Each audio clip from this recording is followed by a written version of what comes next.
Yo, so abusia and me pese ye ti bibi kakra bi asetie.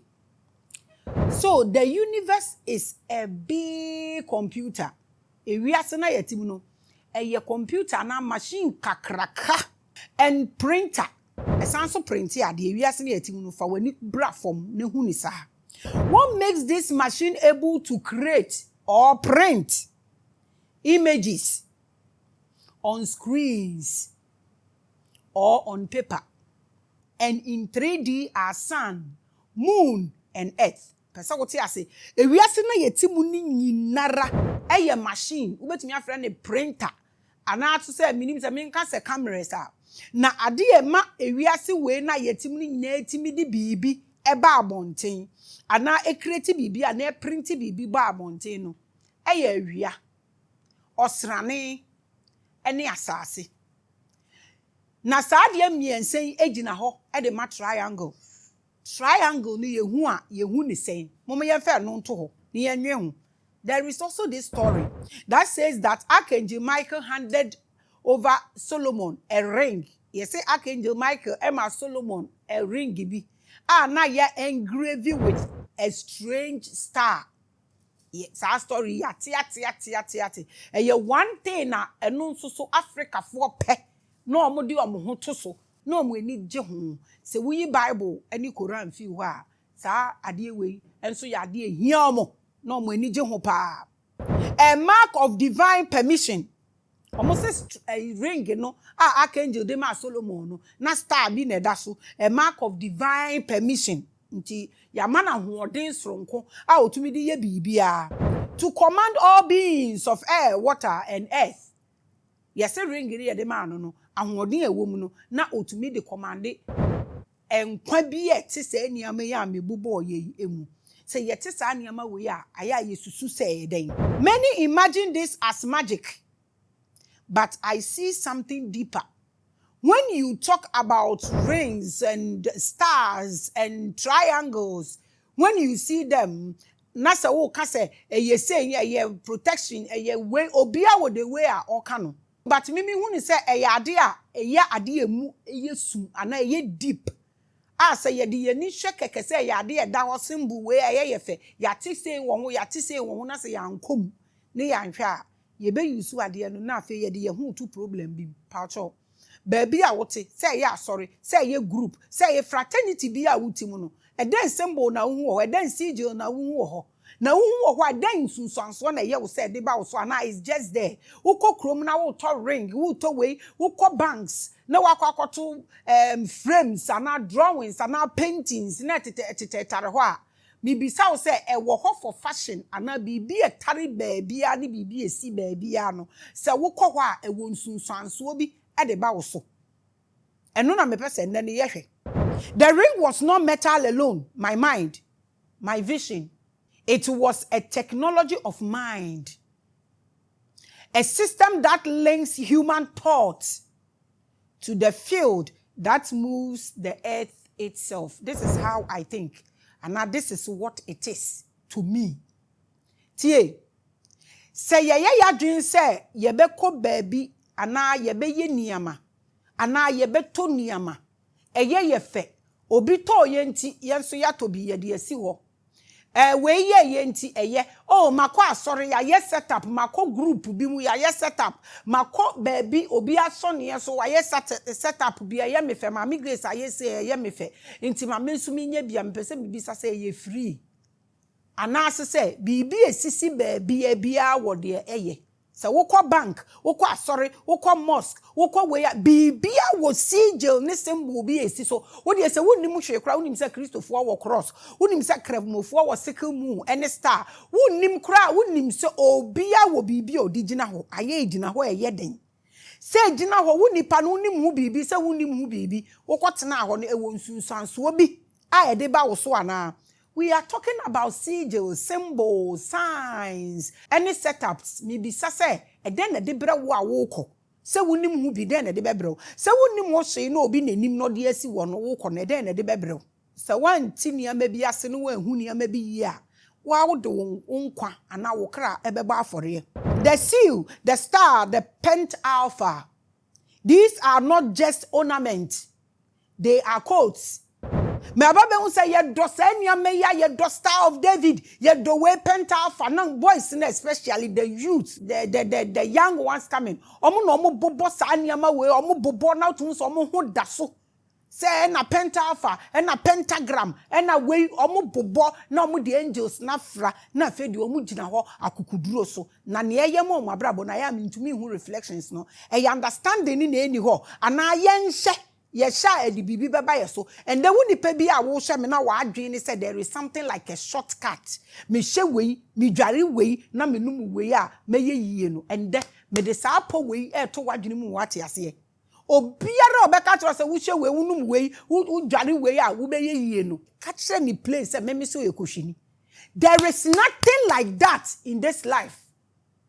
Say wo benum we na we dware we na wa wo di we ahye na enu na be ma wenye sika memo bi enkasa asem bi nkyere wo da because enipa na okasa asem no kyere wo no se de o ka na yampa nko beton hwe ma wo ko bet hyehye ni nyina wo dem na wanya ni sika ko nton hwe fa ma wo utie mi ye enne me pese ye delve deeper into these things na se bi ye beku ye ho ama na se bio se ye kitabia ye se ye kita etuo nti obi entumi nkumu ye nemom ni mu nokora ewo mu eni emu mfaso de ye hu so bi ewo ye mayi mu eno na ndem pesa metwi ye nyina ya dwingina so like I always say I'm not condemning anything but me twi nya dwene abaso ne ya hwade ye ena meka no de oye na de nsoso enye ono na meka but wo a wo kọ wo na me ne wo kasai Abusia, inti ukotuto wenim enamakachiro no. They are not just symbols.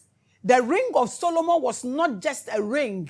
It was deeper than that. And then I'm breaking it down, the amount. So you don't see these signs and symbols and few say, naturally, which are doing now. So one thing maybe I say, Hona, Ashiasie, or say Yenny Yirano. Which Genesis 2:9. Ubehu Sasemu or say, and out of the ground, the Lord God made every tree grow. Or say, out of the ground, the Lord God,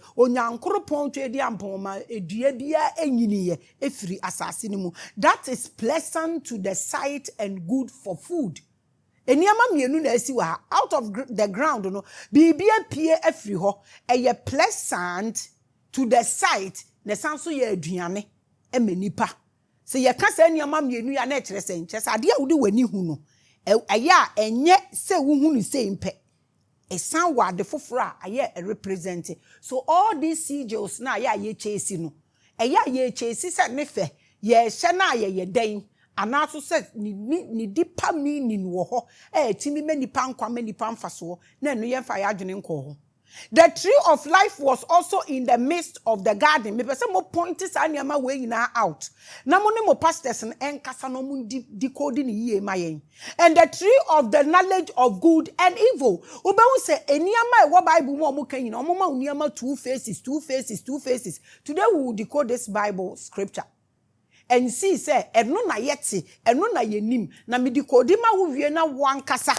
Wo de toto sigils ni niama e wo ho a na wankasa wache say saying na yen e before yete ya brabo tie a man can produce a child with a woman nipa mienu wa ha ade afrim aba tie ni ye electricity is produced by positive and negative poles enu su niama mienu na e create bibi yo. Science says the earth is rotating by the power of two poles enu su niama mienu. Science so I confirm me the same thing.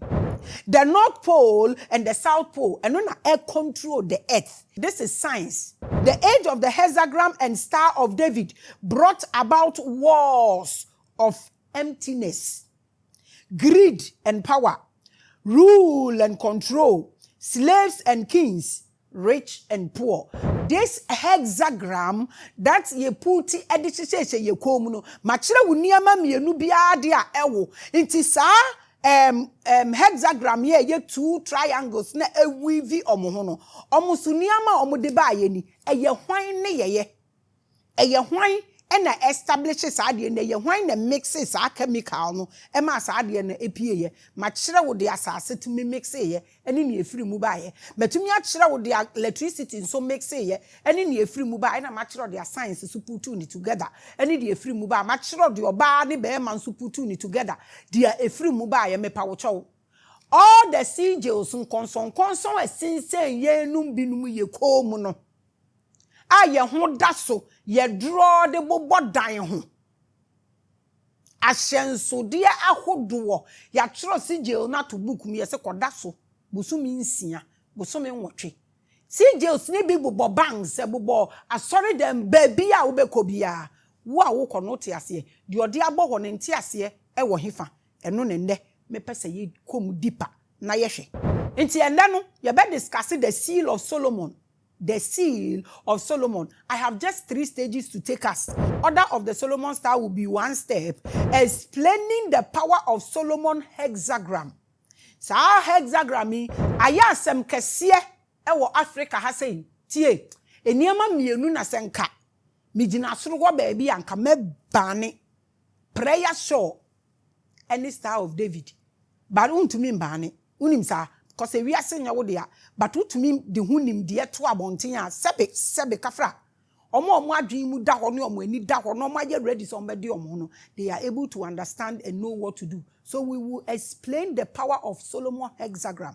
You be explain here no na fe ye wi a ya ba activating false god ye ni da ho ene ye de activating that false god no ana ignorantly ena ye activate na se wani da ho na wo activate a what is your benefit na se wo activate bibi ignorantly a eno so dan na wunya na se wo ni mo hwe na wo te wo na se niama no so koso a wo te ho no so ede na wunya nti ne kura no baabi a wo koye ade a wo kosra ye ye nam a ye nam ne asase so a ye te ibisa se ye de ye ho ana so se bibi wo ho ebetimi ama wade wo ho eno ne ndem pese ye hwe.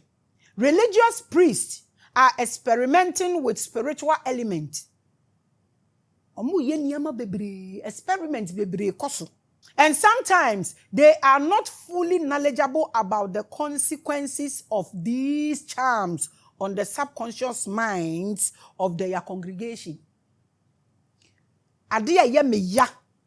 Eni say obi beka asem akire wo. Na wonim ebinumu ye so well.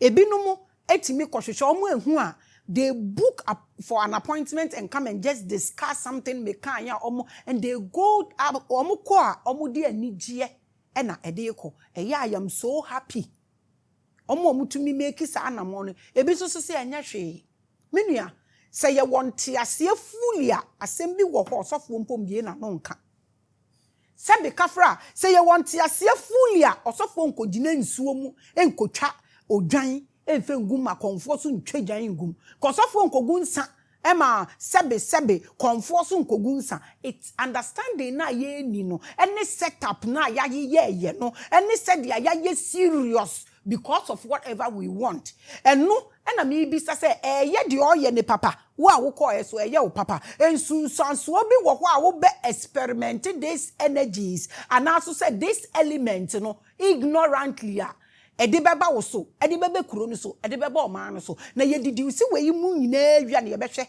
sa African bobre ene ne tebia ewom titiri ni Ghana eye bibi na eye yen ana ya frefre bibi edi aba ye ho so eno na nne mepese ye hwe as well as the entire structure of the environment so frafres eniama ne ba wo so a de edi ba congregation so ye one thing na de edi ba baabi a yete no so and also another thing. I want us to get into this. Eniama na wa sorry dem ko ni nyinara. Bibisamu adenti na se eniama no monfa sorry mane ntina ho da kro na monkyere omo. Somebody said say I am in the code niama na what platform. One day we will do that. Monfa omo ntina wo na monkyere omo de enti a disco light etwa pulpit ni so ahia. Monkyere omo de enti a mo raise altar no wo soro na monkyere omo de enti a pulpit ni si ho. Monkyere omo de enti a wo hye wo ring, monkyere omo de enti a paintings ne drawings na ebobo ho no ebobo ho. In fact, monkyere omo de enti a mo de flowers asisi we ni nyina so mote ase a. Na se monte ase so monfre na obi nkyere mo. Sa awroba plastic flowers na mudi esisi woni nyina no momfrɛ obi na onkyerɛ mo abibifo de oyɛ mo wayɛ mo papa na sɛ de oyɛ mo nyɛ mo anka mo ntena Africa asase so dust kura kogu nchense da so eburo tumi fifi wo ho nko obi nya rubber flowers enso amfa mbrɛ wo kurom ha na fe rubber flowers nso abetwa ye hu nyina ahia kyese ya ye choked mframa kakra ye sepe no so ye no so ye pollute no obibini si we hu deco everywhere. Tell the church, the members, why the setup in that church is like that. It's just a question. When the subconscious mind of people are messy, so it's always chaos. Inti ya me pese ye twetwe se ania mai na ye hu se the way ye behave e wo kuro no mu pa no abusuamu ye nhwe se subconsciously no ye okay ana because the way ye behave na ya ma chaos no aye baby apoto no ye nteki bibia serious at the papa de ye nteki ni serious. It is not common that you have unique characteristics that identify a particular church or religious community. Ya wa sorry ni biwa wa yesi sa sorry we die. Na nse mu ho acha kakra. Omo ye nhwehwemu bi. Na omo bo asori ba aku bi di nka we campo enya bone ba omo bi befu. Omo se sa sorry no omo no munya divorce cases. Echenya sorry bia. Na sorry ya making so omo no omo do so. Omo no omo kabrofo papa. Yes, you no divorce cases pa ewa sorry ho. There are places miscarriage pa wa sorry ho. You people are just not conscious. Anko bi ewu and I taking records. And I share nkrofo mu wu ye pa anka ye be hu asori a enu so emu nipa wu pa. Emu nkwala wu pa. Emu aware egu pa, emu adwuma, omo adwuma sei pa, omo wu prematurely pa. I'm telling you, senka mo ankasa, mo wo proper records a. Na ye wo niam a ye hwemu a. Anka ye behu asori bia omo experiment these sigils ignorantly ni niam e de ba ye so. Be kroma na ye te no kra nipa wu a ye nhwe nipa ko omo wu pa wo kronum, whether it's Muslims or Christians. Yen check all these things. Yen shedam po nim yare eku ni papa wo Ghana. Yen ni sa hoden ne say ye behwehwe ahyehyem ne yehu ne ye beye. Eno ane say ye nam ayeko. Enya common say ye beka tro say sa de we koso pa sa de we koso pa. A lot of things are happening to you guys. And then me draw attention akos na bia efe we ani beba wo so. So for instance, you hear people say, oh, in this church, all the women are single. Asori bi wo ho. Minim asori bi oba na da no. Embe woko nyinara. Obi eni wo tumi ware. Obuada. No matter how beautiful you are, it's not that they are not educated. Omo wo ho. Omu ni made eye omo. Me take me time. Na me fa 1 month. Na me kwa asori bia difference. Be 30. Na me ye sad.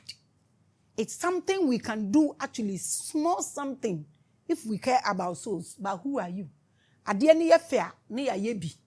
De edi akire emfe ho. Si yenya de ye pe wo mu nko ade a, de aka bi enye important to us. Sorry way, all the women are single. Sorry way, so bi kwa bia, de wo beke bie ni ho no mo bete. O ka hwe kire no onte. Oh, in this church, all the weddings end in divorce. 1 year, 2 years, 3 years, 4 years, 10 years. As always, uchu mu time marriage ni ya 10 years ebegu. After 2 years, condemn. Na wari enegu. Awari ni bikura so ni life expansion is so short, it be 3 weeks. Na egu. I should have named these editorial symbols and sigils. Nkasa na ese me friend. But since it's an opening to my Solomon Magic Chronicles, and also soon you can decode it. I have decided to call it the Seal of Solomon. And today we are discussing the Seal of Solomon. It enters the ability of spiritual keys and seals that are used to manage a group of people. When you talk of the Seal of Solomon, a deeper than the Awudia say ukomuno. A safwa. A managing ni padjuni. hwe mame ka we nkyerɛ wonti ase da de enti a wusuro wo sofo obu sofo ana obu spiritual person ana obu whoever eche wukunu eche wo maame wonti ase da ebi a hwe we ebekọ na wie ye nde no wobete ase de enti a wudu usika nyina abekọ akoma sofo no na wobekọ fie na wukunu anyi chop mo ne ase da no nu aduane de enti a wobetumi donate wukunu ka bibiara wonti da why wadun se wobe donate no wobesen ne akọ enso yetumu a wukunu no hawo no school fees wukunu no hawo no eda no so wo sofo nim dan a wusi wukunu nim mobo there is an open secret in religious leadership meka and they say that no pastor can command a church of over 100 people without a seal or some sort of manipulative energy yatida almost say se wunni bibia ewo ho a untumi nya dom untumi control. That is why as I see no obi owo dom bebre wo na asori bia so nkoji eduru a wakoji bibi. I have personally also said something on this platform. So you can be a millionaire, but to be a billionaire you need to step into something. What is that something? Eno nende me pese ye hwe ni deep na afa ye hu de ewom ani o omukada ameboa me hu ordination a bishop na campaign so no nobody will be bigger than him. Na so for it won omo bo omo nsem. Omo aka kire mo say papa ena ye penyin abofra enye hwe. Hwan na enye abofra nso obeye papa. Eno de mu ye fancy he ya. So today in church, did you pay attention to the mini rituals taking place? Ni awosofo ne ye ni nyina utumi didi usi utumi calculate na sofo na nkasa de onim ni oye. Did you notice some decoration and emblems? Who deco bi na ekoso me see ask them the enti omudi disco light etwa puppet ni so nyina ahia the enti omoma curtains blue and white me say ask them the enti flowers ni sisi wo ask them all the things, the sword hanging there, the oil, the whatever you see there and na muni omunye debate na mu bi so omsosofo e kan ototena fom na kire ye niema we nyina ase na hwe onima ene amowu waye obi ye ne fe waye bi no wala embram nyankopon ka kire Moses so onkosi asore dan osadien o ma no say fahaye gold fahaye say nka kire mo asofo no mu ndi kodi mamo. From today, can you gather courage and ask your pastors? Say, Papa, there what pulpit you see, then said the mutu be some say, there was set up way so no. Then on this setup, ubehu ubehu egg, ubehu mushrooms, ubehu eagle, ubehu cactus, ubehu nyama bebre ewaha, ubehu the half head and two men sitting there.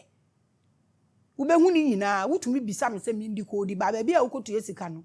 This time ask me say gather courage na bisa omo say any ama na ewo ni nyina no ase e kire sen pacho. Did you see any ring or bracelet on your pastor? Ask him why he's wearing that ring. A sigil na ewo so no e kire say obetumi we are sure so nyina obetumi bisa wo so for say me. What symbols are at the entrance of your church? Bisa da Methodist for omo wade bi omo ye some ya no mo de edua bi across gate ni kire so obi ya enwuram bisa omo uko Roman Catholic Church there are a lot of images there. Do you have meanings of all that and why are those images there? Do we understand it? Do we ask questions? So one chani ya obe dream say bronsam obo tuatua hon na watumi adwane obeba te sese de ameni wuti ya na wan sha ade ye be kunu mpo enu na ye fe wo wani so nti wukumpo enye din se wunnim nimdi a ana wunni nimdi a wukun ye ketekete bi because won da so ye ketekete. Do you feel a certain submissive energy anytime you come around your pastor in church? Uhu se bibi towo so ahobrasie sunsun bi towo so ema wutumi twahwe wo sofo wonanim ye den ti na eba ne sa. What makes you quote the man of God? Your man of God, who na so when you said den na wakoto. Your spiritual people, mu de ade e mom kura manim si fom, ebi kura de omo anu twitwi fom, ebi kura da fom flat. Adentia. Pamucho. Unyonku nipa. We your question o, mo bia bumfu, we your question. Abuzia, me boss say koto na me kan na enye twi ne koto. Eno so ye English we yala. When we said you omo say ye kasa. Oma ye Jones. Occult English. Na me betu omo kapapa. Koto no. Oma dane ne brofo. Mama me fancy won yasa me ye yi. Die ben na ma wo koto. Ana koto. Hey, mo prio, mo kotena university wo kosua koto. Die na ma wo koto. Ade ma wo sofo no. Pacho, wo spiritual person. Muna mo what spiritual person so.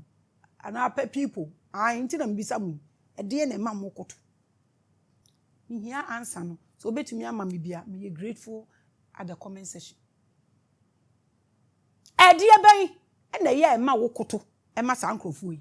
Is it the same seal Solomon used for powerful demons to kowtow to him, being used on you to kowtow to your pastor or priest or malam? Pamcho mi bisam. Malam for ni priest fo e wo no mo ne pastors ye wo hwanya ene wo sa Solomon mpo se Solomon mpo ye onipa o wo sa ni tumi no e wo ne kawam a enu nti wo bekoto amano pamcho we nyina ye question mo obi abunfu this era na ye wom no hwanya osofo ben malam ben priest ben komfo ben na so ono owo this koto power for you to koto so sad power ni wa ene de na e ma wo koto se sad power no wo so eni ma Solomon ye hwan na ye bie we nyina ye question me man krankra bi akwaba e de ba spiritual wadwumadie so. My name is Maame Grace, and tonight we delve into the implications of the magic and compelling energy of Solomon of Solomon. I said what? Of Solomon of Solomon. Makani miyenu. And then, we say yenko deep about these sigils, Star of David, edi eniyama ne doso. Inti yebeko akohwe sa anema we ni ya hwe implications of the magic and compelling energy of Solomon of Solomon. Ope akase adwene mu adwene ana adwene kese ye yusu woni paso. Wo betumi a translate ni sa e de abatwi kase me man krankra bi akwaba e de ba spiritual awadwumedie so we ye intro chechire nche fe ni start show.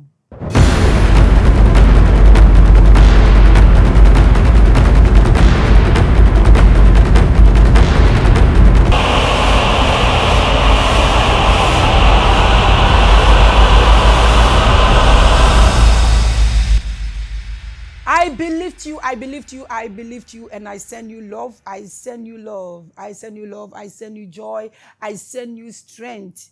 I send you strength wherever you are watching me from. I send you help. I send you help. I send you light.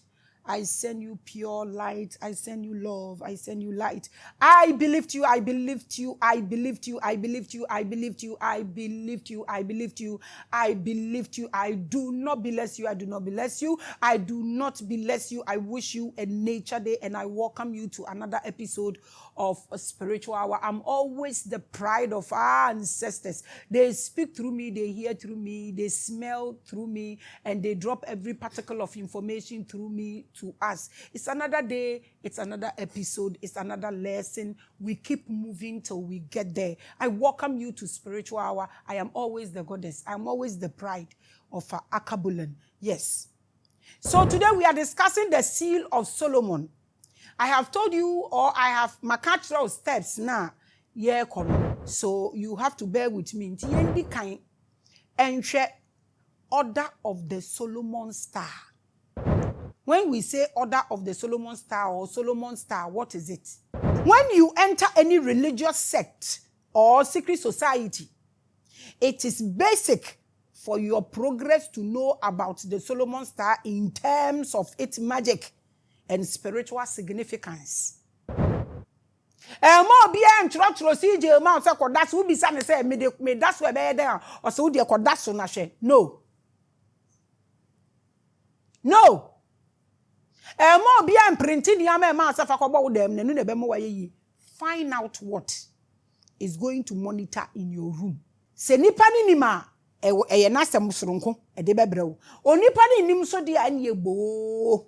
And also one idea at the background. And to find out this star is being used. Now, whatever you can think of in this universe. especially Africa. The Star of David. Ayare.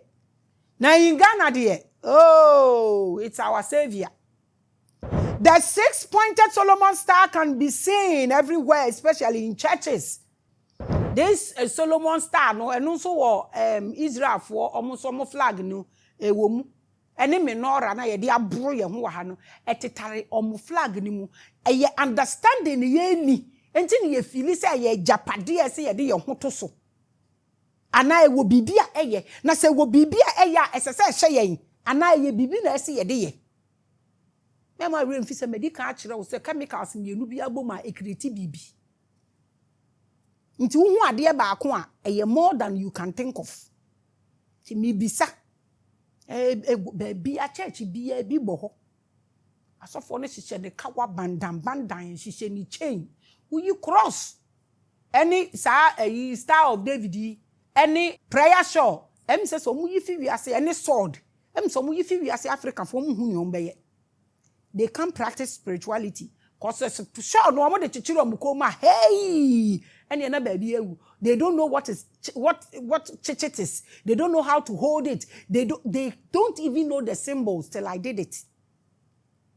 You were problem, oh, hey, you need me, yes, sure say, even I seen any dada no by African ni ba. Nam come chro. And just that way, you won't da so. Africa hatching bibia. You may know its common name, which is the Star of David everywhere. Ebinumu to me kase sad in the craft from. Star of David has called them. Hey, you were far. But let's get deeper into it. Should we throw it away or there is more to it? And then I'm a person neyeshe. The Solomon star or the Star of David is formed by two equal sized triangles. Everybody is aware of this. Do you remember when we spoke about the triangle and the inverted spirituality? We've done this episode. Yes. That was when I was teaching the basics of consciousness. That episode is still here. You can Google it and also, watch if you didn't, so that you are able to get full understanding of what we are doing. Ebusiamumwa obia so platform no so because last week me who said obi bisa say where's your spells and I think I've done that episode also on this platform. This obi bisa bibia na ma type ama no topic no na nipa no wakwa akoshe efe so wo hwe na your first time and now you new ha any topic that comes to mind try and Google it on our platform no. I think we have content than any other platform when it comes to spirituality. In actual fact, we brought light into spirituality. And I am rampant. I am so proud of myself now. TV stations are doing it. Everybody is doing it. The Papa Nawuya will be binti boni bieni. But I'm just trying to tell you that this platform has brought light and strength to spirituality. Whether you like it or not, it is what it is. You can't do anything about it. So I'm glad all of us at least are aware of the star because they are the basics, no? What we are going to do tonight is to show how this star print everything that happens under the sun and the moon. I want us to get deeper into that thing you people hold. This thing sitting on this screen right now, you are seeing the Star of David. I want us to get deeper into this. So we are able to understand things more than we can think of. Annie, so be at here. What makes this seal a master seal of reality? A DNA master seal way, and yet so important. And then a money important. In the previous editorial, we talked about the two triangles being evidence of what is above, being the same as what is below. Obienim, ye what this tree ya and Crawford no some Crawford to toss in sense in some muko. As above, so below. And also and Crawford to toss in sense in some muko. And also so ebimu say sa spirit no nefre omo. Spirit free ni po. yenko deep ne yenhwe. Enti the first basics na me ne wo ye no, me kire about the tree and that triangle na weave and na infuse no ho no. And me kire say so above so below. So today we are getting deeper. Na ya hwe triangle na nkasa a eda ho na ni beginning ene na wie ye na ya hwe say sen na ese ye use no. Agenkwame nipa na. But this time I want you to take the triangles apart. Biemu. While we go through the experiment, I want us to yenchem na yenye experiment we ni yenhade yo mpacho. Na yenhwe say triangle ne wo connection be na mo wo pamucho. Na yenhwe nso so say esese ye hia na ye yedi ye den ye suade yo. Nti ye bisa questions. So, it's a star made of two identical triangles that forms a hexagram. Therefore, if you separate them, you would have 3 sides of each. So, ubehu 1, 2, 3. Then usha second one, so abehu 1, 2, 3. Triangle mienu. Baako hwe fom na baako hwe soro na udi infuse a na ubenya what is called the hexagram. Mo frɛ no the Star of David and a Star of Solomon. Saa de we eden na wuni wo ho uto ne sen eden ne ye ka kire wo se ye ma wo pamocho eno ne mpese ne ye bibi mu na ye hwe. We know that traditionally this symbol is historically associated with Judaism. Obieni obetumi take this thing away.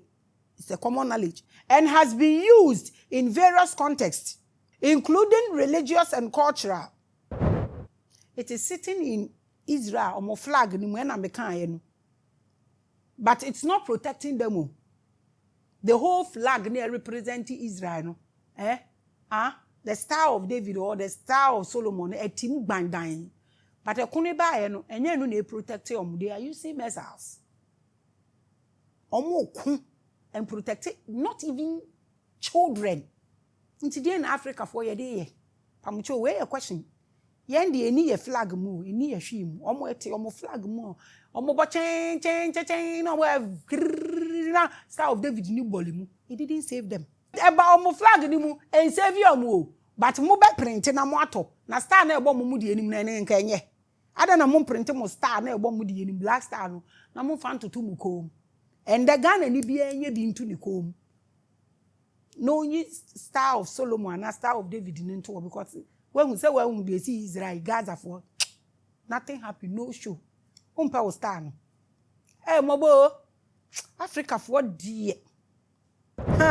We are learning about it tonight because it is believed by many spiritual sources that the hexagram is the engraved sigil that was on the ring of King Solomon. It is believed, say, what ring so it is a very powerful. Is that the issue? We want to delve into this. So that after everything, I say, do your findings so. Accounts by some Jewish and Islamic traditions say that Solomon's magic ring gave him control over elements such as fire, water, wind, and the ability to command all creatures to manifest. When you get into some traditions, and American Islamic traditions and Jewish traditions, this is what they believe. Abrafu made this a movie, in fact, a cartoon, for their children to know how to mix these chemicals, for they are good. A grown-up man, an African, is hanging this on his balls, his neck, his hand, believing this will save him or her. How pathetic. This thing has been there. Wind, the water, Joe Planet, who didn't want this? Obroni was teaching Neba how to put this chemical together. Obibini is running away because of your wind. The husband is fire. Hey! This is too bad. This ring is related to divine authority and mystical knowledge, believed to have enabled Solomon to govern both the physical and spiritual realm. This is what Solomon used this ring for. It is a yakase obi was a ring na or to me control the physical and the spiritual. Na ye ring be a show, and ye ring be a baby, and na a coded word. And I want us to get deeper into these things. I am not condemning anybody. We are spiritual platform. We ask questions. In fact, including Atopan, Ukunubukra, ask questions. Say now reduce it pe kai wabubi wa baby. Oni ukunu nete unim ne strength. In fact, mama apowe. Or be may be having sex for 3 weeks. No, ne will be having sex. The sperm will be plenty. The energy will be high. Ne strength for Atopano will be speeder. Speed the baby. Se woni okunu da 3 months. No ne wo beda no waye slow no ye kakra bia na ahwie gu na sperm ni yesuro a o twafa ho. Mama wapo. Don't let the man lie to you that if you don't eat well, they are liars. Whether you eat well or not, 40 days fasting, the balls produce the milk. Omu ni baby am want ye man na edne nkola na isu ebi mu de aye man nkola na isu mami grace omu gu hwo anim. Don't let any man lie to you that when you are fasting, when you are sick, when opa kobisa nurse for so omu yare no omu da ho no omu ye omu ade enu ye nsore a. Embe omu nim so omu wu o. Nti no omu ade enu wu a no omu ayeshi. Nti me obi minim so obi beka se oboa wundidi ya is a lie. On your sex 1 month, a drew one the energy and the frequency is different. Vibe. Now, demons and spirits are invisible to the naked eye. That's what I say. Obi enu obi hu spirit. Now, where dear, yes, Solomon, when ya ahoden anatumi bi wo kawa mu a, or they control the invisible, they are for any who to me control. And I do who so to me control. I didn't hear. So you can't say any part saying magic is the ability to manipulate without physical impact. See any Maame. Magic is what? The ability to manipulate without physical impact. So Solomon uses the ring to basically have visible control of what is not visible. Afi so hu niama mienu we and afi this man Solomon all mix it. To show you my understanding of this, me person me breaking it down low. Now what is idea way as so that you will not get scared and be like Solomon will ring be or they control bibi. It's understanding a lack of knowledge about these things. That is why we get so scared and feel that hey, idea way ni me ho amewu. Minia. What dream ye adwuma na abewu. Sabe kafra or kramai o dwan sabe kafra facha me bodani mpo ohun se ka ba o twa kwan mu ngira ho se mbom obi ani wo dwane otutu milika ko hye owu o ade se wonni nimdie but e wa ade no ho e na obekwa ko gina ho amwo. So let me break it down na yenti ase. I want to use the case study of bringing to life an idea to existence on paper. E say me won say Solomon enya kawabi na tumi bi wom no tumi de control abofo ni demons ne de keka eka ho no mo ye hunam ani ni amama no eno na me be breaking it down. I want you to get this straight for me. You can see I am holding a paper na me holding no. Yes, so I am reading things from the paper and I in the paper ane so hear this calculation. Say yeah, the adrenaline back from Kakrabia, we are able to save ourselves. These are black and white text that I am manifesting to you through audio and visuals. Actually, hey black and white. And no na meka me de mano ana me energy. Na me de air transmitting e de mawo e wo baabi a wo na wo so wo hwe me nte wo dem ho. How do you connect this with Solomon? When you ring, not do you control the unseen and the seen as power. How do you connect? Adia Mekansi say, now say, this editorial was taken from my brain. Adia way I can me gather information in my dream and placed on paper. I think last week me explain anyway. What I am saying is you are being shown some images of me talking and moving my hands and doing gestures. I remember some time ago, years ago, my husband be some sentence me kasana man family me sato wona me kasa enye yi ana na me say me kasa kire sunsun nti me nsana me ye no mo so be calculate. How does this explain to Solomon having power? I control the seen and the unseen. Ade me ensenya amaken. Ade a me dwen ye na me ye twiro wo paper so. Maame na mabetena ha. Na meka na me ye me ho dan me ho kire wa wo so ba bia wo ye a wo hwe me. How does this connect to hexagram or Star of David or Star of Solomon? How does this connect? Solomon, when you to me, ye ring, or they control the unseen and the seen. Ade amede tutu saying, let's get deeper. You are also seeing images being put into the video. So everything combined gives a complete manifestation of the editorial that only started as a thought or an idea in my head. So where is Solomon? Where is Solomon? So you see, in short, my idea or thought are made with colors.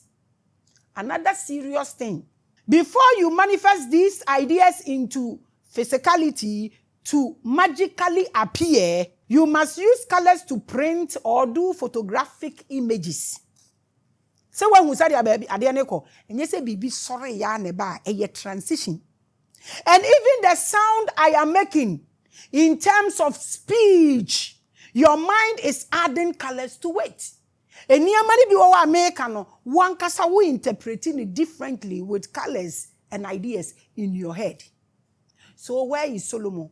Where is the power? And what is the ring? This makes colors a very powerful tool in this universe. Obi baby say, Sebio, inti omo ni efra so omo be den no mo hu ade. Obi eni wiase na ni efra. Miko obi beka se den na o kire. Ani. Sebe kafra, say ye so obi eni efra na hu ade a, black is equally a color. Inti sebe de na ni efra na wo claim so hu ade no, ono so na ni so aye tu. Black no so ye color, inti ono hu color black. Inti obi eni ate asefo asase so ana ni efra, idea ni adwene no e na wuni. Eni nti na ye wo so obi hu ade, black is equally a color. Whether invisible or visible, it is all made with colors. In fact, there is one method I use to check if someone has their chakra blocked or not. Me check you right now. Me say, "Whoa, anyone I had the child yes, and ye, Japadia, and Kagana for Mundeka." Said the American ye levy say, "Bequa econ, so quam padia, and Kamundekada." Many one senketisa etuyaka. I take you into a quiet and dark place. Maybe I said the kafra musi omo mweni efrem wadi into dark place. That's where power is. Then in silence, I make you close your eyes. So me pese mi husa o chakra block here. There is a darker room downstairs. We used to take people there. Oh my God. I will just make you close your eyes. Do you see any colors at all? Besides any panel? Because ye claim say ye ni hu ade say ye close here. Ye hu ade, is it true? Fedipa no ko hye sum no mu. Na hwe obehu se see as ne chakra block here. E ye just 1 minute business. We ya makenya ka man for life. You must see colors even if your eyes are closed. I am telling you this. Oh yes. If you don't see anything, don't worry because black is also a color. And that is what this triangle, which forms the basis of the most powerful force on the planet, is able to do. Namaken, let's get deeper. So we can read the way pe. Now jinaso say you're powerful. No, I thought the abia will come and patch out Mr. Way and Brassie. What I now did say what to hono. Not say be old baby out the same be out the same in patch out. Edian I. Why powerful? When you see baby. Lack of knowledge indeed. Anyone who has used psychedelic drugs to do either astral visions or some sort of out of the mind experience will attest to this that drugs like DMT and others cause visions of colors and colorful beings. It is only in Ghana. And Uncle practices any way or mutumi ko fa atomo. Any robe, any choristers or motondrum edeba. It is only in Ghana. One day I will speak about psychedelics again and go deep on how you can use DMT safely. That's what I said the other time. Ayahuasca has a deeper and a darker side. I am just quiet watching. If you know, you get deeper for us to see. We will get back into it. We will get deeper into it. We'll go to the darker side of it. And I will show a few psychedelics for us to start practicing it at home and see. I have said this before that I won't talk about marriage and I won't talk about weed. But I told you I have sat in classroom for 1 year to learn about weed.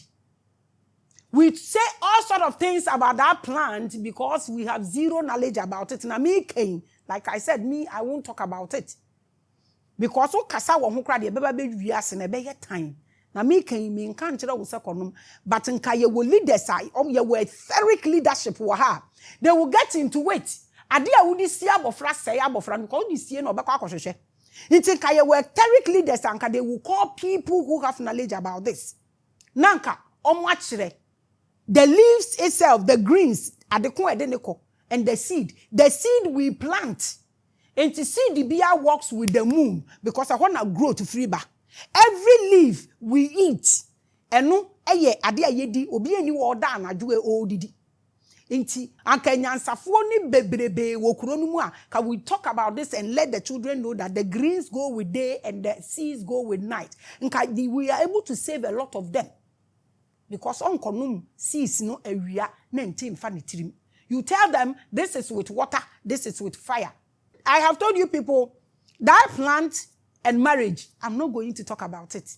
The day I decide to talk about it, na me hand you over platform no, I'm obi amana hosti.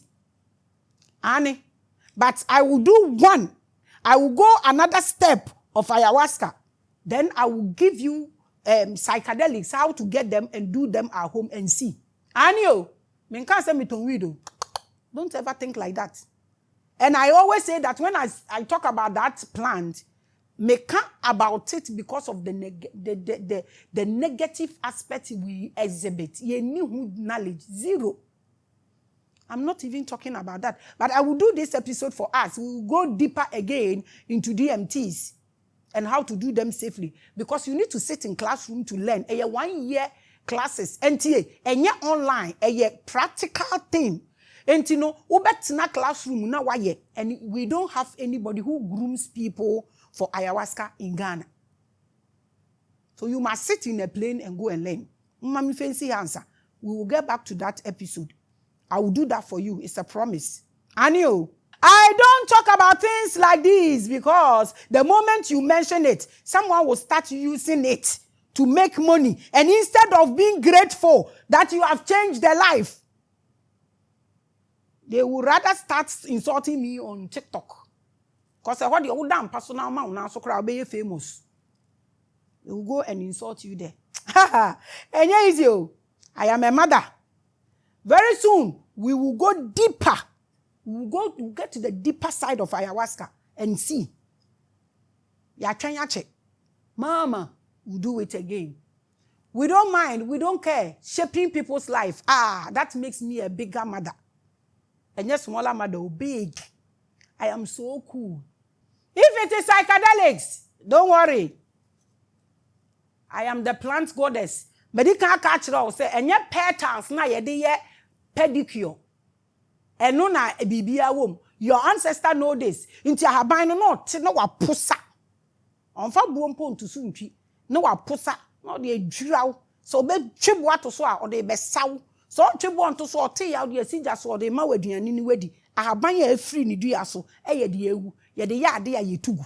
Na se ba habanya ye de tina wa se de yetete kraman na yetimetete ejamwa e ma ote wo kasa na ofre na oba na ye wondua so ye omo kasa nti na wo nana na enye cross na se ni komo ntwa dua na mfa anye cross na onfa nse ni kom na onka se dua na esi wo no eye bone nti wo nana no de ntoma no kochichiri dua esi ho na da bi okọ ho ne kakasa no nim say there are metals, there are frequencies wo eduane ma wo ne kasa obete onim wo na mo start say mo twetwa bibi agu. I am the plant goddess, so if it comes to DMTs, time chuku for me, if I decide to talk about it, you will love it. 1 year, 1 year, and you, I feel back. Please, don't go for DMT just because you've heard me or anyone talking about it. I have the experience and the training to administer it. Like I said, I sat in classroom for 1 year. I don't know. Nti nyasa woti ya nti na wo komese me teach wo platform no so. Na why you will fear. I professionally. If you want to know more, I am willing to help. Anyway, let's continue. Agana there. I have told you. A hustling field. They say baby I wanted a hustling field. Kwame Nkrumah be ya modada ma. Nti na etirimu ye de. Na ba ko ba ile obeturo mu to hustle field. Na ho no waja mu ejeje mu na moye hustlers. Mu nim dia mo hustle for. Nti Ghana de hustling Ghana de and ye din ye de bibia. If the basis of all manifestation is colors, then let's look at how colors are made. Mienkom deeper ne yenhwe. Na eya minya ne maybe say if it's about health and na me ne doctor for di nkomo because me person me hallucinating to me hu a na matro na me ne doctor for akodi nkomo.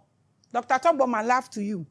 Na me ne omo akodi nkomo eya akoma me wo mo me kwa kwotro me tro ade no said ya to me and they talk to me. Enti me hu we no na me say da bi mo ntwen. Mo ma me ne omo aben so for this area no. Me ne omo sundi nkomo. So quickly na me call me manager Dr. Kelly. Or your experience like or your expert in advertising and printing. So I asked him, and he expanded that the basics of all colors are something called RGB or CMYK. That nigga or the brofo kese scare me, but me I'm not scared. Anyway, we're too kind for work. And wherever you are, I send you love, and I send your wife and your children love. Me send them a family nina love. I knew. We're too kind. Those of you who have been to school, I'm sure you know this. So when the printer cartridge finishes, you buy this cartridge in RGB or CMYK. One mako school no say munim. Ade ba kwa ni toye mehi. E wo wiase na ndema body. Omo be ka kire me say asampa na mebu afu. Esua wo, nso ne bo ede. Especially the eye color no. I am in peto. Anyone who works with office administration printers knows this. So who comment section one adwuma wo ye no please you can testify this for us. So in short, when you have a photo on a computer, the image on the computer is the existence of the image in spirit. When you print the image on paper, it is the image in an aesthetic sense. When you use a 3D printer to print the image, you bring that image into the physical 3D world. When you are talking of the Star of Solomon or the Star of David, this is what you are talking about. Solomon ne ringa oshe. One, a powerful ring. Otumide control the unseen and the seen. Look at the scenario I just gave you. Put them together. Nashe. Efrihi.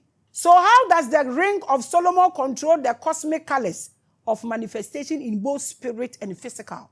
And how does Papa Solo, a prostitute, or Bemasha will cry a friend saying, Casanova or Gigolo, Mumbuamena, Mumsa Mente Brofo.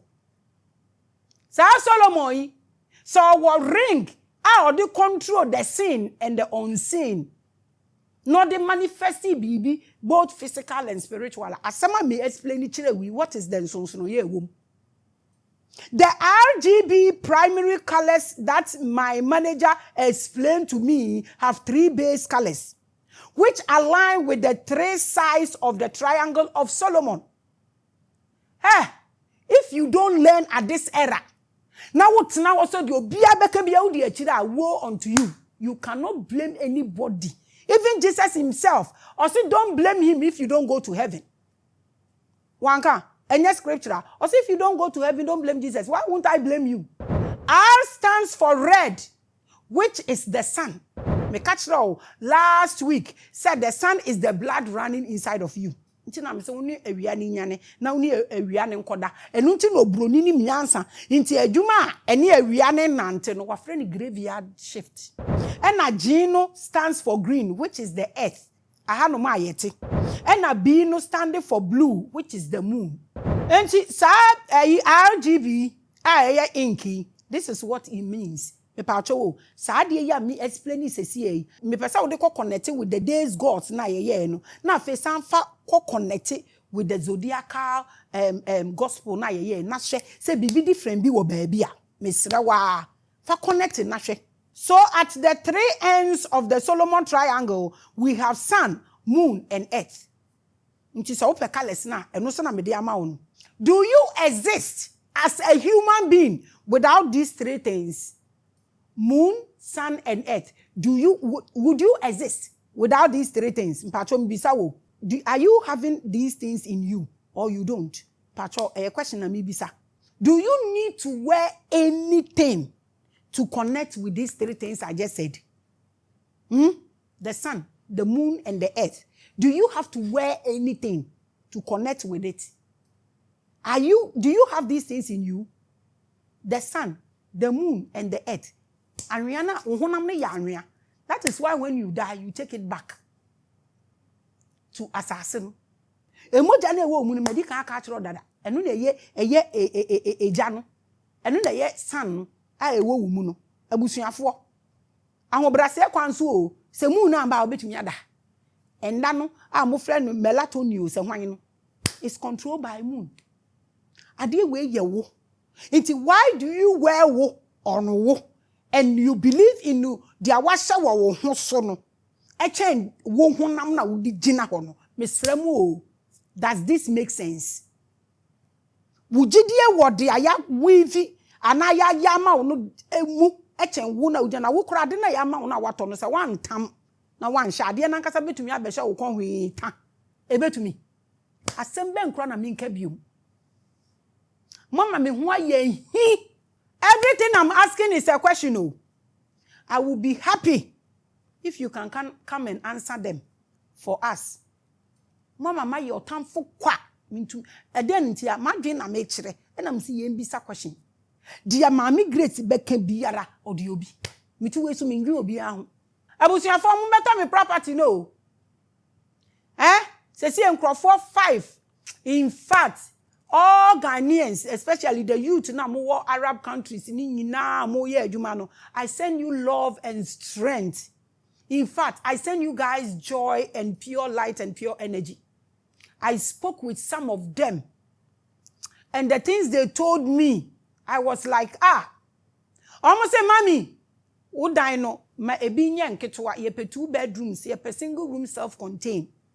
Ye be my nipa 5. Omo kanya quickly. Na me say omo implement 50 pieces. 50 pieces na me say omo implement ne ye more 24 months project na wetua na wabefa. So wetua 50% na me show na ye ni papa. Wetumi move in. Omo ne me kasa na ye den nkrofo agi omo sika for asase. Wo disika bre wa wo nua mpo so mfensi da omo se ma eda na ye nketo ma ye quickly. And I mean implementing 50 pieces, 2 bedrooms, and a single bedroom self-contains. Until we are interested, you call the office, you say business, and we will shift you to business side. You know better than us, and you know what discuss it. Me ton photo, me ton dino, e woho. Until me no ko na makochero. Na we choose. I'm not selling photo. And no you one. And ambitious a fear. Also make key a move. Minim sasa a cottage we kura me fa ne din to so there. Me to me nchire. Ono so se ni sika 10,000. But when to me and cast papa and to us, so ono di on to me nto. Efia. Nti ono so nti Enkrofo kakra bi so ne me kasaye into ono so ye put studio house together say ye can studio apartment a unim studio apartment a bibia wo ma ne bo no eye okay a obi abetumi eno so 24 months project eno so my implement 50 pieces into you are interested I just call the office and ask for business me say me ton dan me ton photo into no obeba ho wo de wo na na ba ko no waka no ye bayifu okra de mo mbra na me ne nko no nko tusu bi ma me amehwe so na abrewa ne bayi no ode akonwure makoku wansane ontumi fe nku men wore ane na yasem na ye mobo me baba ako besi dey your people do something we are going to do something so now we have available 2 bedrooms a single bedroom self-contained and a studio apartment and so unim say yourself a year 24 months a project obetumi atua for 24 months and also wo call the office and talk about it and then that we share video no me a project who short stay ni bibia when a lot of things in it into me invest video no better thing but because of ambitious fear and until am the way a shame until say there's a studio apartment here ambitious fear come and talk to me anio now so these 3 things these 3 triangles no and no na match no minu the sun the moon and the earth dia wo feel say any uni connection age say wo dwane kohwehwe bibi no you can tell us so the universe is a big computer and printer medical catch that what makes this machine able to create or print images on screen on paper and in 3D are sun moon and earth symbolized by a triangle so the first triangle you see the point is what I just exposed to you. And which one are you saying you are not connected already? You don't know already. You have to do something before you can connect. Please write it in the comment section so we can explain further. It is the energy in the reflection of these 3 spiritual bodies that create image of ideas. Spirit in the etheric realms and realities of the physical 3D world. Ade wey na creative yasini na enti say yesi obi e wo tumi bi a otumi de unseen any scene e ya ade together no this CBBC wa this is it so the spirit the colors and this 3 dimension ye wo mu and these 3 elements de hi na ni obi ko pamocho de hi na hu hia bibi ansa wa connect the moon is sitting there blue. The sun is here, red, and the earth is here, green. Which one and they conflict are they not working together? This is this triangle, the point of the first triangle. Now, let's look at this. Mahu say ye to ye bo aye bebo aye ho. Say pesi ye kun ye ho so aye be kun ye ho. Ye de ye ho, de ye pe bia de ye ho be ye. Na ya meka asem bi. Ekwan bi a wo pesa wo fa so no betumi afa so nya de wo pe bia ba wo ma. Na make actual kwan bi a wo pe wo betumi afa so enya ne a wo pe because e bi asese ba bia wo gina na hodin wom na emom o ma ani e bi anya sika tan o musika ne sembre ya me no ka say now explaining the power of Solomon's hexagram eno na ya asem kese eno na the Star of David and the Star of Solomon don't get now we have seen the 3 energies that combine to form reality. Eniama ekaniama wo bom tini efre ha 3 dimension ena ma kire the first ever triangle sesi ena me kire ya that triangle ena ye colors na ye de be ye traffic light red gold green ya ye no so dada sesi ma kan traffic light no white e be kan what does that mean? What are they introducing? African to hey, but what sort of reality does the 3 form? And how come the Star of David is not a triangle, but rather 2 triangles fixed into each other to form a hexagram? I didn't hear. Because this is the 3D and a 3rd dimension. And that's the point I have pointed to you. Intimi bisa. Eba saying the Star of Solomon, ye infuse be ediashim. What is the hexagram? That hexagram and a Star of David, and ye dear ben potting. Because once we understand the impact of images produced by the 3 alone as compared to the 6 sizes, Udi ba ko ne be shemu ana obenya 6 sizes no. We can understand where the Solomon seal comes from. Say yenya the second one be infuse wo mpe. Ye hu ba bi a star of Solomon ni free ba. Eye papa na eye bone. Bisam eye papa na say eye bone. Now look at this. During the age of the 3-size triangle alone, the world was different. Time na hijack BMB, the world was different. I'm telling you, and I'm challenging every pastor watching me. So, Umbra number explain it to us what they are actually worshipping, if they know. If you know, fine. If you don't know, I am asking you, the Star of David, who brought it? Who does it belong to? In fact, asore demu ho, almost Solomon, esi asore dai no Nyankopon ankasa betine mu nyame benya. E question nyame bisa. E yo nyame benya. Na se nyame na duane odi ye den, na wo a wo kɔ no wonim adeko ebeye wo. For millions of years, the earth experienced many different civilizations of great wisdom that are based on nature and universal alignment. This has always been there. If we want to change our continent, these are things we should focus on. I say you taking these things serious than everything you did. Your ancestors told you this. Or sister, do you crowd ye huma ebu? Mrs. I won't come one way we are ninety now. We are the way be a do ye. When I'm coming to do ye, do the first spirituality to make you whole rich. But your children. Mo mayemba from ni enfantwa continent no. Hwe. So we come Mexico ha, they are poor people because me call man ko hu cars akese a driving in Ghana. Me cars ni ho. The way they live their life, omo ye hiafo. But obiye hu se eye ne family. Obiye nsuro bia, obiye nsho obi so obiye hu bia. African continent yete ha. Ye nim how to use power, ye abuse power. Ye be hunu usisi ya na waka wanu atum. Ye dia upe bia because una power no wo nsem badue ema wo ma. Men in the era of the 3-sided triangle era were more in nature and natural existence. Se si ya na ye se ye be nyame no. Afekura na ye twen ye hu firi nyame ho the more. From edanya ye dem entade a ye hye aduane a ye di asase nan kasampo a ye tesu ni nsu a ye nom ya twe ye hu afiri nyame ho kura akonfo no so omo se omo ko mesum nature nan kasa bi wan nature na wo ho ensu na bi wan. There was no test for wars or killings. There was a natural harmony in nature.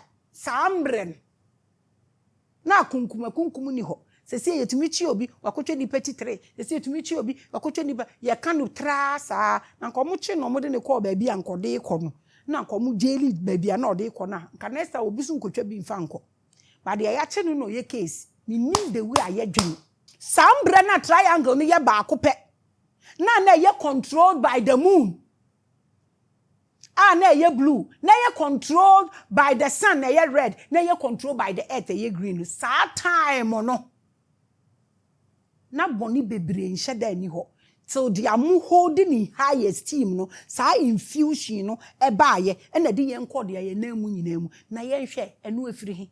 But then there was a great reset. One ancient master once told me when I went to Turkey that the name Solomon was a cosmic mystery derived from these 3 energies of the sun, moon, and earth. So if you want to talk about the power of Solomon, you are talking about the sun, the earth, and the moon. That is the 3 triangular point. Yehu Solomon so you be oteho. Tutu ni we. Ana mo pride mo hu. Tama na ba ko no na we mba. Na nipa eti ho in harmony. Even niama 3 ya maka ikura po no. Se woni ne te ho in harmony e wo mu. If they are in alignment, yare ekura wo nyare bi. Wo sori a na woni san no apie eko. San ni ba na wa ba fie na woni moon na ba beda. Na ade chi a afi woni san ne nam earth ne so. When you blend these 3 colors, yare emponka wo nya bi. 3D ha no ka wo be ye okay. Enti ase ni ho.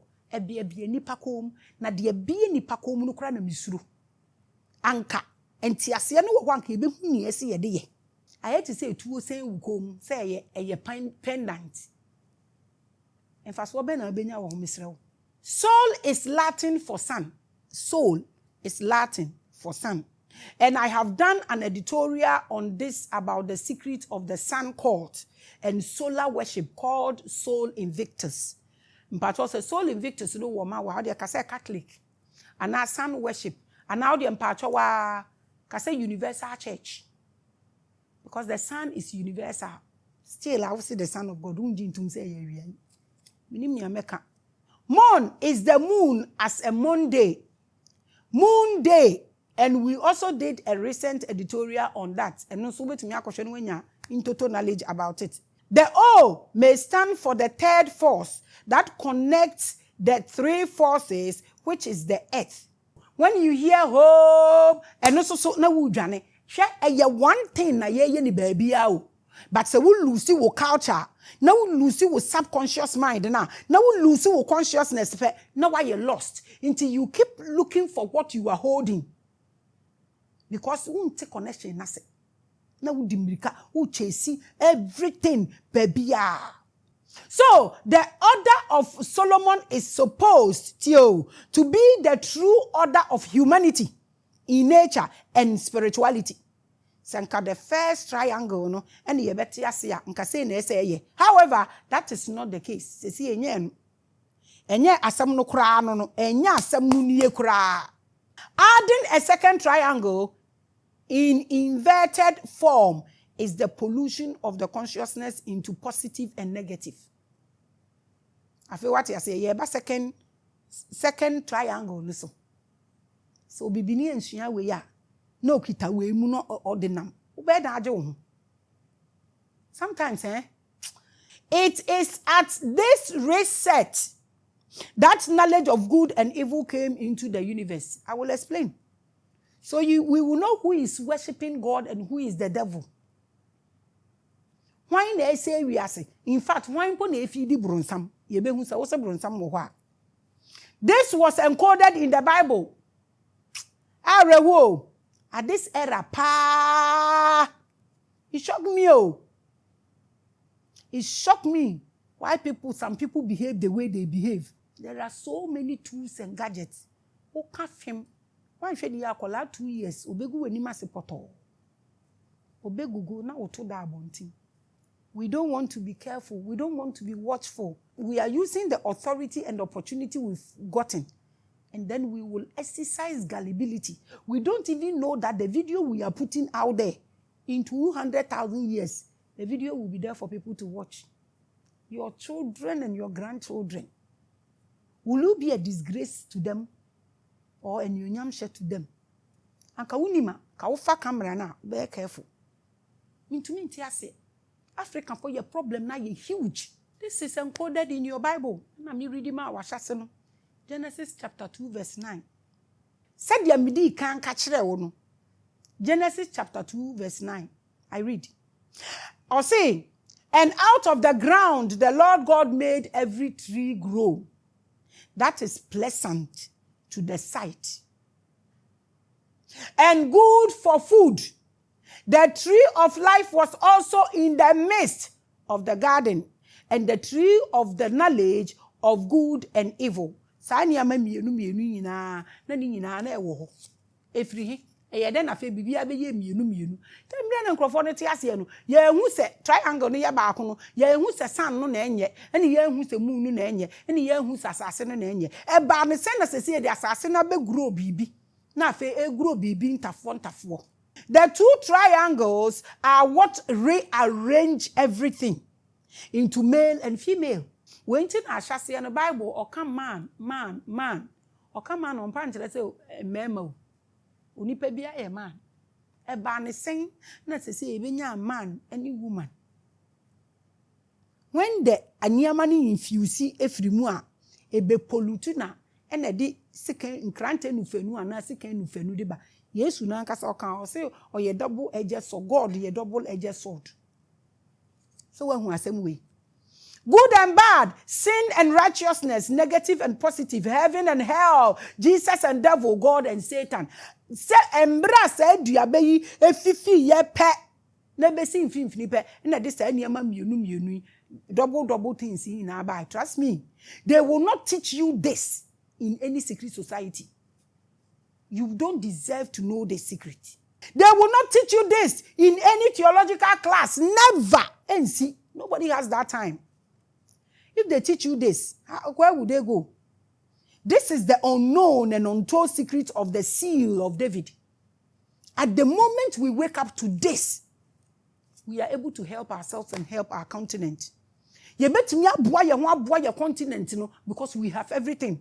We just lack knowledge. I mean, etheric knowledge. One can only give out this knowledge. The Star of David is the beginning of the new world, which is made up of cause and effect. A tool for tool and an eye for an eye. And Star of David, and this idea in our buy. How do you love this so much? Do you have this knowledge about this thing? Love and hate, positive and negative. Ni na ne fapim, and the Star of David, or the Star of Solomon, or the hexagram. When I say love and hate it, understand the deeper meaning of my words. That's a me mobo. Inti say yeti adie we pass here. Why do we hang it and believe say adie we na etumi jinkwa? How? Enye you believe. Say adie we the same wompa ho. Ana say ebie mpo ate atofoma entimi nka nkyerɛw. Eno na protective. Why? Mean to me tiase. And then brei pa baby away. Oh. It's so sad. Under the world of the Star of David, you can only produce or manifest by combining two forces TNA of the opposite triangle. Enyabe infuse womunu pesa dia meka last week no. Say ye nam ne yeka Aquarius erao ni enim sa Aquarius nechi bibi beba Sagittarius for me sorry. I left you behind the other day. I think what time with Maame Grace. So from all the cancerous worship, it is just these two things. And a issue. Just these two things. A dear ben pa na wo soma enye owuo ana heavy ntia. Enye yare ebeyew ana ewu enkwa a wo benya ntia. Tell me, these two things na drive this whole universe. Nti abe infuse wo mu awie no. Who went to me and stop it and you learn about it, so you use it to free yourself. Brother, we are wearing it. You bet to me they are too young. Obi the if you know own because it be said and obey. A man can produce a child with a woman. I've told you, electricity is produced by positive and negative poles. Science says the earth is rotating by the power of two poles, the North Pole and the South Pole. The age of the hexagram and the Star of David brought about wars of emptiness, greed and power, rule and control, slaves and kings, rich and poor, double-edged song. An African see this hexagram as his or her protection. Where do we stand at this point if this is how we think? Where are we gonna go? If we think like this, that is why the Bible said that it is from this knowledge of good or evil, the apple, that sin came into the world. Because omokachiro says omukodia omuenibeti. When so kodia obehu nokore. It is a double conversation na and a hell anyway by.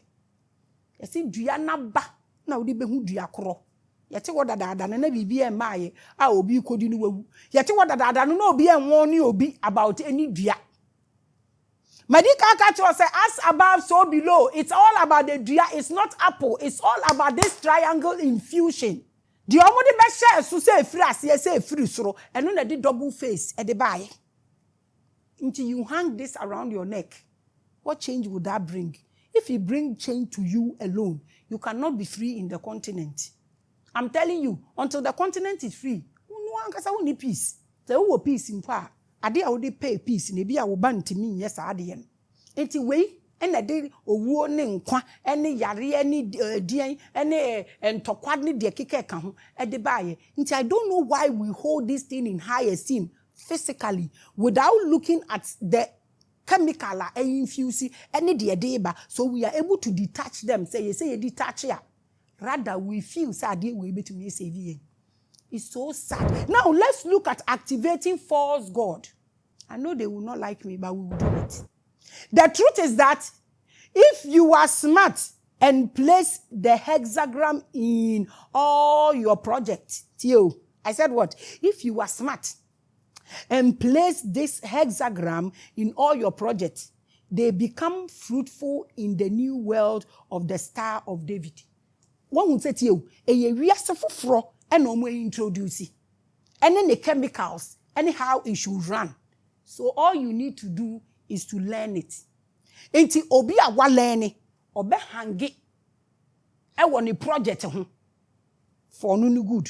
Ma wo a wo koto na wo ni understanding no, what will it do to you? It's just a question. So if this is the case, is it by hanging it or learning it? What do you think you can do about this for benefit, a better benefit? Hanging it, wearing it, studying it, projecting it. How? You tell me. If this is the case, it has now become the new cosmic law because a covenant is being established.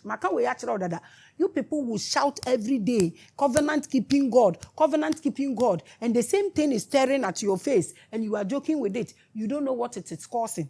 Which is that when negative and positive come together, action is produced. Until negative and positive create power. That is the negative world. You know, infuse into the positive world. Or the positive world, they came to infuse negative world into it. That is these two triangles. I weave it together. And only in that yet hey. Tis a triangle way. Can say that honey yeshia. Can say one universities. Na musia na mu change how to detach it. The boy and the boy. They are fashion. When a male and a female come together, a child is born. Abeye bibie tutu ominia. Inti single face ya modena mode kwai. In a society where evil and good exist, there is always progress. Minia, obi eni wo ye papa, obi eni wo ye boni. Eno ne yedi gu social media you see. Hey! Photo ni bi wo kwa hu na hu caption na wo hu na se unim nipa na wo say wow. Ehwa na bo se social media. Ade ye ma afa na firi ho. Na unim na mo obi abrabo ma pressure wo ho. Onipa da se ni tumi kotwa obi video no we twade de afia na de atare ho. Ebi kura tumi kotwa obi office. No mo be show say ye ni office basically be shemene ye hu so te hoda. Wo office wey nke ye beda okrom ha. Hey! Social media. Star of David is really working here. Ghana there no aye kun. Dia obeka bo mu biyara. E de bibi beba. The West keep mixing chemicals. They keep researching. Omo hwe kwanya omo befa so ahwe sa wiase mienu wei amana boa omo. Nti omo ni hwe, but their life is comfortable. You want to run there so you are able to be comfortable. Yen de yen learn e hangi ye kom ni ye twen se behwe yen. Onwa bibifo awie ye. Krofo wei omo sua de bia omo hu sa de na beto omo awie. De bia omo sua omo ni hwe o nso omo sua na omo change no omo hwe de we echia na omo ahwe bia bepia na omo adu because omo hu sa beto omo awie. O bibini ehye ne bare. Lack of knowledge indeed. That is why in the creation of Jesus as a religious figure, it was used for it. Someone will ask, but the Bible speaks of Jesus as love, the Son of God, and a good person. Bible anka Yesu ho asemboni bi ada. Enti se Yesu oye ni papa na bibia na eye won side a. Said ya mobobo oboni mrani. He is the King of heaven. So where is the effect activated? Mpamcho we a question. Oye gudu nko Yesu oye gudu nko Mary oye obonefo no no wo no. Mema we mfi say na Mary so e kan ye ho. Jesus ba na obe je ye bone ko nti na Mary te bonim. E na Mary yin say Jesus. na wo no nti onipa bonefo na wo Jesus pamucho wo mamu bumfo we de mebisa. So if this is the case, then mebisa, so where is the effect activated for Jesus? A question. Mr. Ramu, mo di asem bi American mo de ma mo fa mo siro mo de mo nhwehwe mu na mo nhwe. Well, there is a reason why Jesus kept warning and speaking about hate. Because God of love. Why is he talking about hate? Jesus kept speaking about hate and love. Or cancer, or don't your time. He warned his followers many times of how they would be hated. Jesus is God of love. Nti hate no ye de hu ye mpo ehun so obi be hate obi. A man of love prophesying hate. How? Does this make sense to you? In fact, let's look at something small. John 15 verse 18. Bibi small yen kan ne hwade. If the world hates you, keep in mind that it hated me first. Hey. Yesu ne kan say you. Onim say hate na ewa. Wey o Kristo ni beti we asese de media me yenya mesum ni ntina Yantiase, please tell your bishop to decode this for you. You don't decode these words on a personal level, you will be behind. I'm telling you. But the most powerful creation of the hexagram in the activation of Jesus Christ is the cross. Tieniye, Maame. When Jesus was hanged on the cross, his body formed a triangle with his hands spread. Mewa, eniye, ena ne nine mienu no. Ebon, you see triangle there? Is it facing up or down? Minuanom. Maybe so. Is it facing up or down? Jesus ni na yoza abomi. Na ni say ya we mi. Ehu triangle wa we unity freedo. Unity freedo. Na chef from ni say bien ya wa be emu na fa ba ase ho. Is that not triangle he has formed? If you don't understand cause, I'm telling you, put the Bible down for me. I'm begging you. Two things. Either you humble yourself to be schooled, or you leave the Bible. We are far gone. Mamu nyama mo friend didi mu atem sa. Ade a mechire mu sesi yi. Nye triangle na Jesus afom wo mu mienhwe we mu da mu nya botre ma me. These things are ewo mu ani ase o. Ba me na maye bronsa mama mo. I'm just drawing our attention o. I'm not condemning anybody. I have no issues with anybody. I'm just drawing our attention. Say mu mienhwe mu nhwe. Ebi bibi fa ye to wase ehu. He said the nkrofo ye omo ho nya di twi ye niam akose nya. Ebi bibi di tia ye. Enti mu mienhwem. Enye triangle na Yesu aforme wo hwe. That is the activation of the triangle facing downwards. That is Jesus. Then there is the Antichrist. Don't tell me you've not seen this before. You see all these things. Now I say because Satan church for you don't understand. They understand these two worlds were there. And they understand the infusion and they are learning it. So some detach it and some put it together because the wise people know that together the world rules. So they study both. A Christopher na why baako. Na Antichrist for so why baako. Na nyansafo na hu se wontumi why baako. Ewiase na omo abe create no any covenant na akoso no. Wontumi why baako. The wise people are using both. Because they know that a covenant is being established. You cannot detach one and do one. It wouldn't run the world. So they are learning both. So they are able to progress. A black man is hanging this around his neck for protection. This is knowledge. And then I mean, kanchiramu. Minishio. Don't tell me, say, who Antichrist for cross no so that. Then there is the Antichrist. One who said you almost saw your modiano. A trillion war form. A trillion war form, oh, and some was through. Is it not these two triangles? The Antichrist is the cross of Jesus facing downwards. You all know this. The head is down and the foot is up. And what do you see? Another triangle. Oh my God. So Jesus on the cross forms a triangle facing upwards. The Antichrist facing downwards forms a triangle facing upwards. Until now, if you see, you get the Star of David and all the points in it. Why do you find protection in this? Instead of finding knowledge and freedom in it. Instead of finding renewal in it.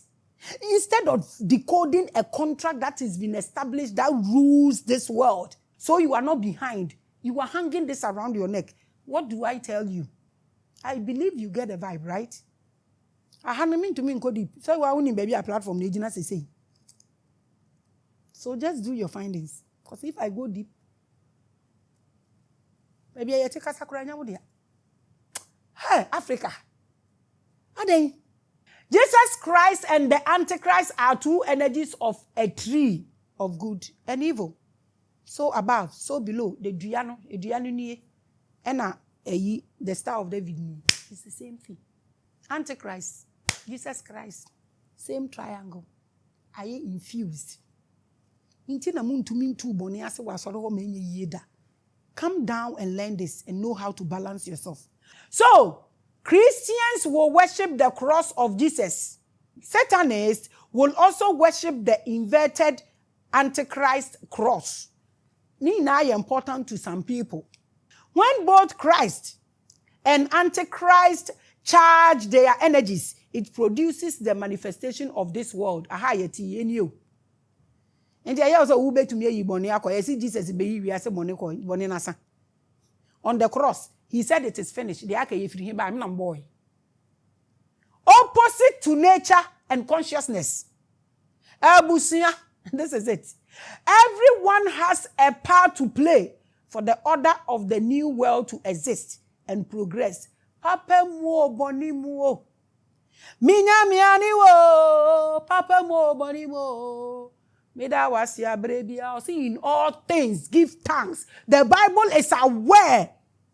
So you cannot do without this. Jesus himself cursed a tree. He got angry out of hunger and cursed a tree. Boni will be out. Christians will worship. Antichrist followers will also criticize. Where do you belong? Hey! Where do you belong? It's Satan. Any God. Partners. Good and bad, they go together. Does this make sense? This is the secret of manipulation. The mystery of 3D manifestation is what I just told you. The Star of David, the seal of heaven, the ring of Solomon, power of magic. What are the implications and how it is used to control and maintain this synthetic world? How? What shall you say? Ibisao. Adentina iniama koso wa soro asoro we die we nko Star of David ni bo wrong place ana bibisa ebo baabi bad ana usofo no a okita na odi ye niama. Does he understand? Because whether you know or not, it will still trigger something, because the both triangle no are you infused in kita una wine without knowledge. You are putting people's life in danger. Anyo. Next week, we continue. This has been the first episode of the Chronicles of King Solomon Demons by Maame Grace. And me madam bi kachere me say video no de eye but ewa. Nti say mitwitwa so ba. Mo ba ni za ntwitwa so mra. Ai. Obi akotena classroom 4 years. Wasua de bibi nti o de ma free 2 hours. Mienu. Now we're now for the week. No what's our better was. You want to grow. So we share many minimums. I will share. You better trust from next week. You could 30 minutes. Why? Macram. Next week you better was.